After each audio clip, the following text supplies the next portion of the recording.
Mardi 7 janvier, bonsoir et merci de votre fidélité au 19-20. Votre rendez-vous d'information, tour complet, vous le savez, de l'actualité pendant 60 minutes et dès 19h30. Le calme après la tempête sur la côte atlantique. L'alerte orange a été levée, les dégâts sont impressionnants, notamment à Biarritz. Les intempéries pénalisent fortement les marins-pêcheurs. Reportage à Concarneau, où le poisson se fait désormais rare. Les titres de l'actualité en Alsace que nous allons développer ce soir. Si vous êtes travailleur transfrontalier ou simplement de passage en Suisse, attention, de jour comme de nuit, les feux de croisement sont désormais obligatoires pour tous les véhicules et ce depuis le 1er janvier dernier. Plus que quelques heures avant l'ouverture officielle des soldes d'hiver, avant les moins 30 ou moins 40%, les magasins se préparent. Nous irons ce soir dans les rayons et les coulisses d'un hypermarché avant l'afflux des clients.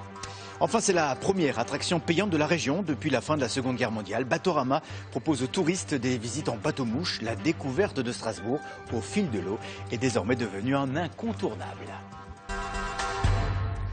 Mais nous débutons cette édition par une vidéo postée sur Internet le 3 janvier qui compte ce soir près de 13 000 vues. Alors de quoi s'agit-il? Eh bien d'images amateurs tournées lors de l'incendie spectaculaire qui s'est déclaré dans le centre historique de Rijswijk. C'était le 1er janvier dernier. Depuis, la polémique enfle sur le net et les commentaires sont nombreux autour par exemple de l'intervention des pompiers. Aujourd'hui, ils ont répliqué, non pas pour se justifier, disent-ils, mais simplement pour rétablir la vérité. Reportage de Sylvie Malal et Nadine Lee. Voici l'incendie tel qu'il se présentait en fin de journée. Et voici des images amateurs tournées à partir de 15h22 précisément. À ce moment-là, le pire aurait-il pu être évité? Sur le web, les commentaires des internautes sont cinglants.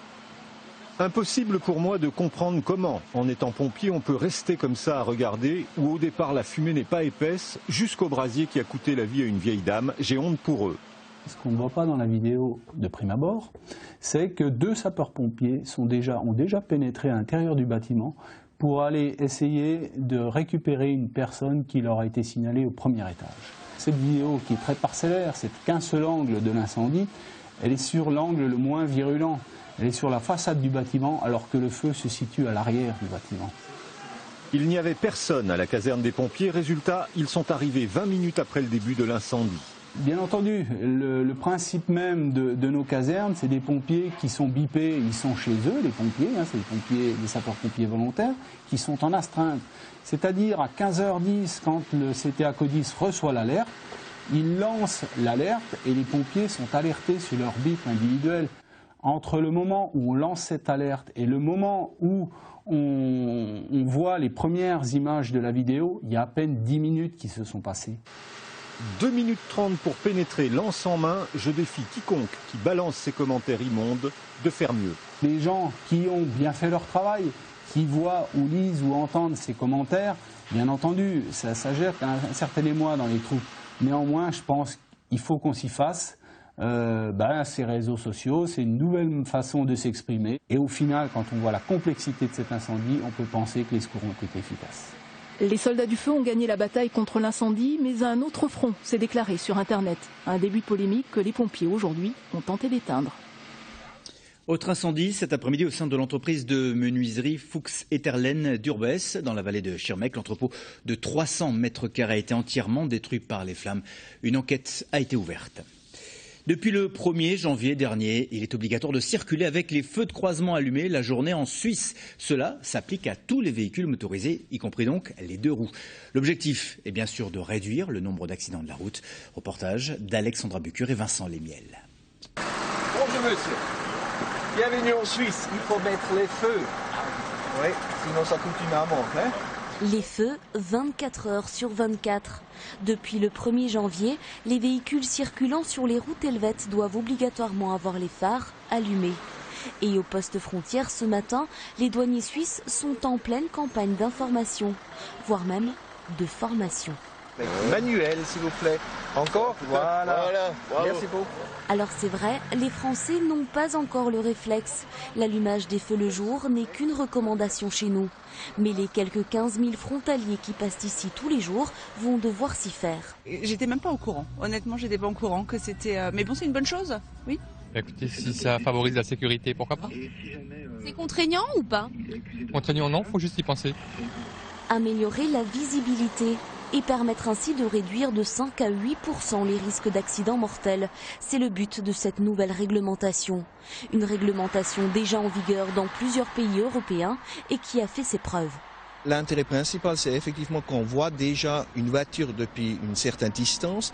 On a fait déjà des bonnes expériences avec les motards, parce que là, c'est déjà une obligation qui existe déjà depuis plusieurs années. Et maintenant, on a naturellement pensé aussi de le faire sur les voitures. Indulgents pour le moment, les gardes-frontières rappellent simplement à l'ordre les automobilistes étrangers. Mais d'ici à quelques semaines, circuler sans allumer les feux vous coûtera 40 francs suisses, l'équivalent d'une vignette autoroute. Après donc l'Autriche, la Bulgarie ou l'Italie, par exemple, la Suisse est le 22e pays à rendre obligatoire donc l'allumage des feux la journée. Alors, quel est l'avis des automobilistes français ou allemands? Jugent-ils cette mesure utile? Pierre Breiner et Xavier Gannet ont recueilli quelques impressions aujourd'hui. Éclairé ou pas? Telle est bien la question qui se pose aux automobilistes alsaciens en l'absence d'une législation précise comme en Suisse. Pour l'Automobile Club, cette interrogation n'a aucun sens. On y milite depuis longtemps pour des feux éclairés en permanence. Avoir un éclairage de jour rend plus visible, on gagne en visibilité d'environ 15% et on sait que ça impacte favorablement la sécurité routière avec un gain de mortalité entre 5 et 8%. L'automobiliste, bien de chez nous, n'a pas encore été interpellé dans son vécu profond. Pour certains, cette mesure n'a strictement aucun intérêt. C'est dommage, quoi. C'est de l'énergie perdue, quoi. Donc les Suisses ont tort, vous pensez? A priori, oui, je pense. D'autres, en revanche, ont affiné leur jugement et de plus sur la base solide d'expériences vécues. Moi, je circule beaucoup en Suisse. Je pense que c'est une très bonne idée. Pourquoi? Qu'est-ce que ça vous apporte? On voit mieux les voitures qui arrivent en face, quel que soit de jour, de nuit, ça attire l'œil. Côté allemand, l'usager de la route est fortement incité à allumer ses feux. Il est même question d'en faire une loi. Mais admettons que ça ne saute pas aux yeux spontanément. D'ailleurs, tout le monde ne connaît pas ces recommandations. Très franchement, je n'en sais rien. Question de génération aussi, peut-être? Parfois, lorsqu'une voiture vient en face, entre chien et loup, à défaut du véhicule, on voit au moins les feux. Parmi les reproches faits à cette initiative figure l'usure prématurée des ampoules et une augmentation des consommations de carburant. Et puis une rectification concernant l'incendie de l'entreprise de menuiserie Fuchs Etterlen. L'entreprise se situe à Urbès, mais Urbès dans le Haut-Rhin. À quelques heures du lancement des soldes d'hiver, les hypermarchés se préparent à l'affluence des clients avides, vous le savez, de bonnes affaires. Les produits non alimentaires sont concernés par les rabais textiles, électroménagers, multimédia ou jouets. Aurélie Fex et Aline Fontaine se sont rendus dans les coulisses d'une grande enseigne de Gaspolsheim. Ultime préparatif avant le grand jour, l'étiquetage des articles soldés. C'est dans les réserves de cet hypermarché que les équipes sont à pied d'œuvre, à l'image de Marc Aslan, chef du rayon multimédia et électroménager. C'est un peu la course là pour l'étiquetage? Oui, tout à fait, oui. Donc tous les produits qui sont concernés par les soldes sont regroupés ici. Il y a à peu près une cinquantaine de références qui sont concernées dans cette pièce-là. On étale, je dirais, la charge de travail sur toute la période entre Noël, au lendemain de Noël, jusqu'au jour des soldes, pour préparer la marchandise, parce que dès le lendemain de Noël, on sait sur quel produit on va avoir, où on a eu un peu des méventes par rapport à nos prévisions et où on a un peu de stock, qu'on va donc proposer à des prix cassés à notre clientèle dès demain matin. Pour les hypermarchés, les soldes représentent un pic d'activité très important, mais sur une période très courte. Je dirais les bonnes affaires partent le premier jour, donc tout ce qui est bien d'équipement, multimédia, le mercredi en milieu fin d'après-midi, tout est parti, quoi. Si le gros électroménager arrive en tête dans les achats soldés, le multimédia a aussi ses produits phares. En fait, ces tablettes-là sont dans les soldes et c'est un phénomène de mode. Je pense que c'est les produits qui vont partir demain matin assez rapidement. Et même si Noël est passé, les jouets devraient encore attirer des clients. Ils achètent surtout déjà pour les anniversaires, pour le Noël prochain, pour Pâques, pour les cadeaux, l'anniversaire de l'année de son fils, que des trucs comme ça. Il y en a beaucoup maintenant. Le chiffre d'affaires sur les produits non alimentaires devrait être triplé demain par rapport à un mercredi classique. Alors pour éviter les traditionnelles ruées vers les bonnes affaires, ces courses dans les rayons pour trouver le bon produit ou la bonne taille, 13 commerçants de Haguenau ont décidé de proposer des soldes confortables. Le principe est le suivant, vous réservez votre article. Cécile Pourret et Karine Fex ont testé aujourd'hui pour vous. Voilà monsieur, donc ça c'est le ticket que vous nous ramenez demain ou jeudi pour récupérer vos chaussures. Marre d'être dans vos petits souliers le premier jour des soldes? Dans cette enseigne, on a trouvé la solution. Dès aujourd'hui, les clients pouvaient réserver leurs chaussures soldées pour ne venir seulement les chercher que dans 2 jours, tout confort. Disons que ça permet de venir au magasin de façon un petit peu plus calme, plus tranquille, et puis de profiter des soldes. Pour rester dans la légalité, aucune transaction ne sera réalisée aujourd'hui. Seul un coupon justifie la réservation. En attendant, toutes les paires sont stockées au premier étage. Il est 11h et déjà une 50aine de boîtes s'empilent. Objectif, c'est de remplir la pièce. On sera à peu de choses près, à 250 ce soir, c'est l'objectif. Ça représente à peu de choses près une progression de plus 20 par rapport au premier jour des soldes traditionnels, sans qu'on ait pratiqué l'opération, donc plus 20 sur une grosse journée. Ma foi, c'est conséquent. Et en termes d'image par rapport aux clients, c'est un service supplémentaire. C'est Emmanuel Korman qui, il y a 2 ans, et s'inspirant de ce qui se fait sur Internet, a eu cette idée toute simple. Mais cette année, 13 commerçants du centre-ville l'ont suivi dans cette opération solde confortable, avec plus ou moins d'allant.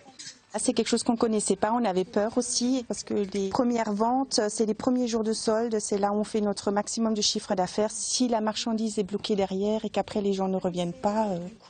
Réponse demain. Pour les soldes d'été, plus d'une vingtaine d'enseignes devraient faire partie de l'opération. Et plus de soldes malheureusement, mais une fermeture définitive que les 6 anciennes alsaciennes du groupe de librairie Chapitre espèrent éviter. Ces magasins, tous situés dans le Haut-Rhin, n'ont pour l'instant pas trouvé de repreneur. Mais ils vont demander une prolongation de la poursuite d'activité jusqu'au 10 février. Le rideau ne devrait donc pas être baissé définitivement ce soir. Et puis après 6 mois de négociations, les partenaires sociaux d'Alsace-Moselle ont réussi à s'entendre sur un texte prévoyant des compensations pour les salariés du secteur du commerce employés le dimanche. 3 axes se dégagent du texte signé, le principe du volontariat pour le salarié, une majoration salariale et un jour de repos compensateur. Mais la mise en œuvre de cet accord doit d'abord être validée par décision ministérielle avant d'être appliquée. 2013, un mauvais film pour le cinéma français. Pour la seconde année consécutive, la fréquentation des salles est en baisse en Alsace comme dans le reste de la France. Les raisons sont multiples, par exemple l'absence de films français à gros succès et la réalité économique du moment. Caroline Kellner et Christian Lemel. Le cinéma d'Erstein fête ses 30 ans cette année, un anniversaire qui pourrait passer à la trappe à cause des finances de l'établissement. C'est un cinéma associatif qui vit de subventions et des entrées des spectateurs. Alors une baisse de 8% de ses entrées pourrait remettre en cause son existence.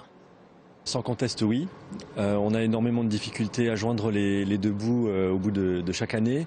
Donc c'est vrai que la situation n'est pas très glorieuse, mais on fait, comme je le disais, tout le nécessaire pour y remédier. La baisse de la fréquentation est générale en France et les multiplexes n'échappent pas à la règle. 5,5% de moins dans l'Hexagone, 7,5% de moins dans le plus grand cinéma de Strasbourg. Un chiffre dû à la concurrence du cinéma de Molsheim, situé à une vingtaine de kilomètres seulement, mais pas uniquement. Pour les responsables, la baisse est conjoncturelle. On n'a probablement, en tout cas sur l'année 2013, pas eu les comédies à très haute entrée, très familiales, les comédies qui font 7, 8, 10 millions d'entrées. En mémoire, on a Bienvenue chez Ch'ti, on a Intouchable, il y a 2 ans. Donc on n'a pas eu ce phénomène-là de comédies populaires qui ont très bien fonctionné cette année. Donc on est sur un marché qui est un peu en diminution. Seule exception dans ce paysage, le cinéma d'art et d'essai. Les cinémas Star et Star Saint-Exupéry ont su tirer leur épingle du jeu. Les gens de plus en plus ont envie, quand ils vont au cinéma, d'avoir une garantie de qualité. Et il y a eu beaucoup de films, notamment sur le dernier trimestre, qui ont vraiment très bien fonctionné, qui n'ont pas été forcément des blockbusters, mais des films un petit peu du milieu, comme on dit, qui ont fait des gros succès. Avec 2% d'augmentation de leur fréquentation, les cinémas stars portent bien leur nom. Leurs spectateurs ont été remerciés de leur assiduité par de gros câlins. Nous évoquions hier soir les 2 millions de visiteurs du marché de Noël à Strasbourg, des touristes qui ont pour beaucoup sillonné les allées avant de découvrir Strasbourg sur l'eau. Une balade en bateau-mouche, un grand classique des activités touristiques. C'est même d'ailleurs la première attraction payante de la région. Une découverte donc au fil de l'eau qui commence au pied de la cathédrale. Embarquement immédiat avec Anne-Laure Herbet et Philippe Desempt.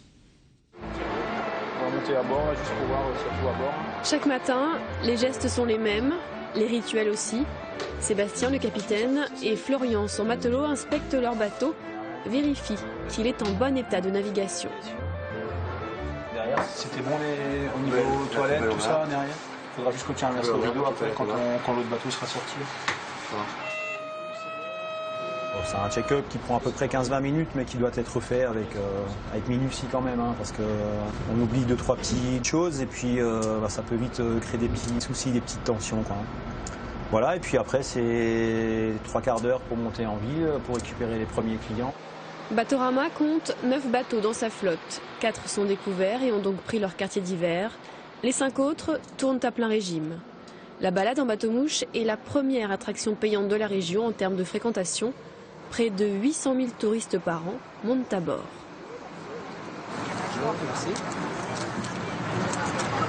Je vous en prie, allez-y. Bonjour. Per l'italiano, selezionate 4. 16 langues sont proposées dans le casque. Des touristes qui viennent d'Allemagne, d'Italie, de Belgique et de bien plus loin. Près de 80 nationalités en tout. Mais à 55%, ils sont français. Le voyage, c'est pas mal, ouais, c'est bien. Ouais. En fait, c'était le marché de Noël, en fait, le thème. Mais de faire le tour en bateau-mouche, c'est vrai que c'est bien. Ça permet d'économiser beaucoup de pas. Ouais. C'est vachement sympa, ouais. Je reviendrai avec mon épouse, en tous les cas. Christophe de Brito est capitaine depuis près de 20 ans. Il doit rester concentré. Tourbillons, ponts, écluses sont autant d'obstacles sur sa route, sans compter tout le reste. Il y a des gens qui ont sauté des ponts, des gens qui faisaient des petits câlins sous les ponts quand on passait. Après, entre ceux qui montrent leurs fesses et tout ça. On voit un peu de tout, hein. C'est assez marrant, oui. 1948, c'est le début des visites en bateau. À l'époque, l'objectif était surtout de faire découvrir les activités du port autonome. La balade autour de la ville ne prend de l'ampleur que dans les années 60 pour devenir un incontournable dans les années 80. Un incontournable dépendant des caprices de la météo. Très souvent l'hiver, avec la fonte des neiges et les fortes pluies, le niveau de l'île monte trop haut, empêchant la navigation des bateaux sous les ponts. Le personnel en profite pour faire de la maintenance ou du nettoyage, mais ces aléas climatiques coûtent 20 000 € par jour à la compagnie et deviennent de plus en plus fréquents. Depuis 4-5 ans, en tout cas, on est sujet à des crues de cette ampleur-là, surtout sur le mois de décembre. Alors, bon, je pense que l'eau qui stagne quelque part dans le ciel finit bien par tomber, et soit en neige, soit en pluie. En tout cas, on y est et on a des périodes de crues qui sont de plus en plus longues. D'autant que décembre, avec le marché de Noël, est un gros mois pour Batorama en termes de fréquentation. Et qu'on se le dise, que l'on vienne de France ou de Navarre, après une visite en bateau, l'Alsace vous contamine. Les cigognes sont de retour.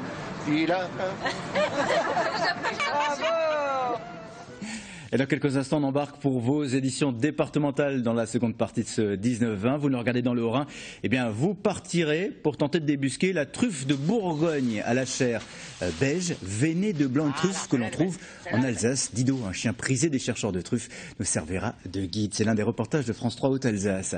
Et puis route 67 ce soir à la ferme, la dernière ferme du village de Saint-Pierre, la famille spécialisée dans la production de lait et la vente directe, une activité familiale, vous le verrez, de père en fils. La ferme Hague nous accueille dans une poignée de secondes. C'est juste après le point météo pour la journée de demain mercredi.